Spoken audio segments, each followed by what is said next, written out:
Duhet ketë një leadership të protestët, duhet ketë një kaos të mirë përcaktuar, gjë që ne praktikisht kjo protestë deri tani nuk e kemi parë. Dhe patjetër që progresioni dhe mënyra se si do të vijojë në ditët në vazhdim do të përcaktojë edhe vetë fatin e protestës, nëse do të shkojë drejt një lloj reduksioni apo do të shkojë drejt një lloj zmadhimi, do të shkojnë nuanca të dhunshme apo do të qëndrojë te kjo paqja dhe do të kërkojë plotësimin. Kemi parë protestuesit që mbledhin dhe metorinat kur largohen dhe kur e mbyllin. Do të kërkojë që këto kritere të ngritura sot për ndryshime në ligjeve specifike për zonat e mbrojtura për investitorë strategjike etj që u artikuluan sot presin që këto të plotësohen nga qeveria dhe pastaj protesta të shkojë drejt një lloj plotësimi të këtyre kritereve. Këtë do ta shikojmë në vazhdim. Ajo që dua të them unë është që në farë mënyre patjetër protesta është demokratike, është e drejta e çdo qytetari shqiptar dali aty në shesh.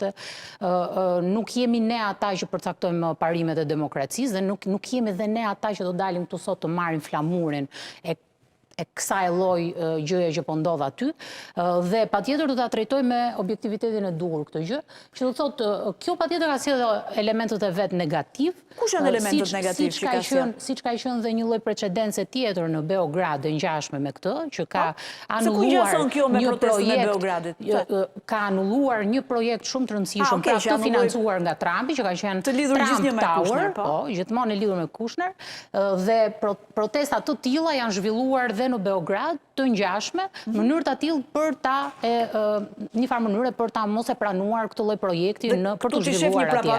Këtu ka një lloj ngjashmërie, një lloj precedence të ngjashme që do të thotë jo se kjo financohet, nxitet etj, se këtu ka ndalë shumë teori konspirative që thonë aty është Greku, jo po Sorosi, jo po Serbi. Ajo alibi që është këtu është një rast i ngjashëm i të njëjtës precedencë në Serbi dhe rasti i dytë ku Greqia jo më larg se dje isha në studio televizive nga një përfaqësues i yni në Greqi, ku Greqia ngre pretendime për të dhënë një veto për procesin e integrimit të Shqipërisë në Bashkimin Evropian, që do të thotë kjo u ngrit si çështje kundër dhunës, se patjetër ne e pam se si qytetarët u tërhoqën zvarr etj, por nga çështje kundër dhunës dhe kundër investimit u shndrua në një çështje minoritare. Është legjitime edhe kjo, po. Jo, është një qëndrim sepse pse është një qëndrim? Në Shqipëri nuk ka as konflikt minoritar, as problem minoritar, as mazhorancë minoritare në atë zonë dhe u përkthye nga mediat ndërkombëtare, që do të thotë që kjo puna mediave ndërkombëtare nuk është gjithmonë pozitive për Shqipërinë. Secili shef interesin e vet aty. Dhe na doli që Shqipëri pas ka probleme të thella minoritare të pronësisë së minoriteteve greke këtu.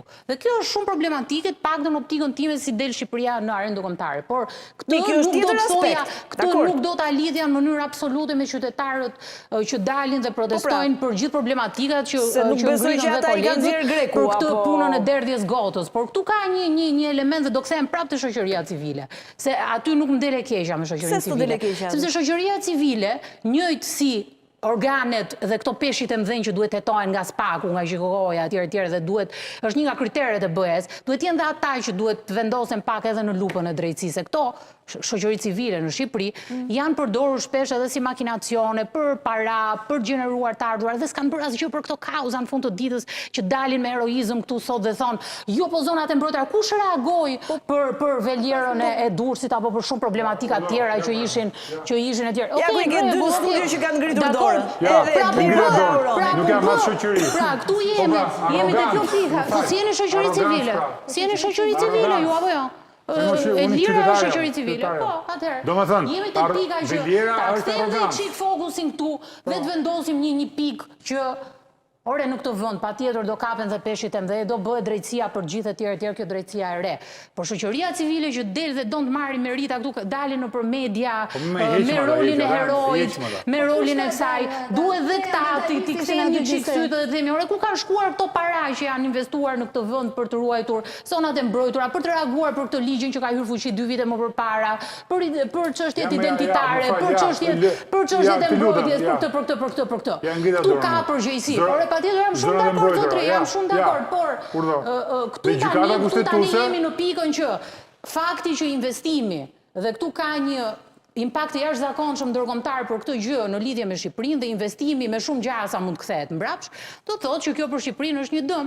Flasim jo vetëm për paratë që janë 4.5 miliard, që është lakuar dhe është bërë klishe në shumë që do të kthehet. Po këtu nuk flasim vetëm për paratë, ne po flasim për klimën e investimit, gjë që deri dje është kritikuar se në Shqipëri s'ka investime të huaja. Po thotë që ka. Ta them kush e ka fajin. Do ta dish kush e ka fajin. Kush e ka? Se kjo është pyetja. Këto që ngrita unë janë shqetësime qytetare apo jo, nuk janë pyetje të antikitetit. Absolutisht. Janë fair. Po do ta them kush e ka fajin. Ka fajin ai që nuk e përcakton sakt pronën. Ku është prona? Si është falsifikuar? Kush është përfshirë të do pronat? Është tjetër ajo pastaj. Po. Është tjetër. Të lutem. Nëse ngrim problematikën e pronës, si bie që këtu s'do investohet kurrë. Zonjë, erdhi investitori. Erdhi, ul tavolinë dhe tha jam gati të vit investoj. Prona del që është e falsifikuar. Kur ka dalë? Prona. Kur ka dalë? Ha? Kur doli? Kur doli? Ka dalë. Kur? Me çfarë? Ka dalë para ca ditësh. Me cilin akt? Si? Me cilin akt? Nuk e di, nuk jam, më fal. Nuk jam jurist. Nuk ka, nuk ka, mos gënjejmë tani. Jo, nuk po gënjej. Nuk ka burr. Si Nuk ka marrë burr. Ai që e ka marrë. Dokumentacionet. Të lutem. Po ai që e ka marrë, Ai që e ka marrë mund të kemi komente për të. Ai sot vlla ka letrën në xhep. Po. Pra. Dhe nuk është e falsifikuar e letra, është në fuqi. Dhe me atë letër, të lutem, ja të japim informacion. Me atë letër, është ulur me investitorin ai, ka lidhur kontratën e shitjes, është përcaktuar dhe çmimi dhe është gati për të bërë transaksioni. Këtu ka pas një ndërhyrje, 72 orë. Mund ta blesh. Po. Jo, ta kuptoj këtë që po thot Majani. Ka pas një ndërhyrje të spakut për bllokuar llogaritë, për bllokuar transaksionin.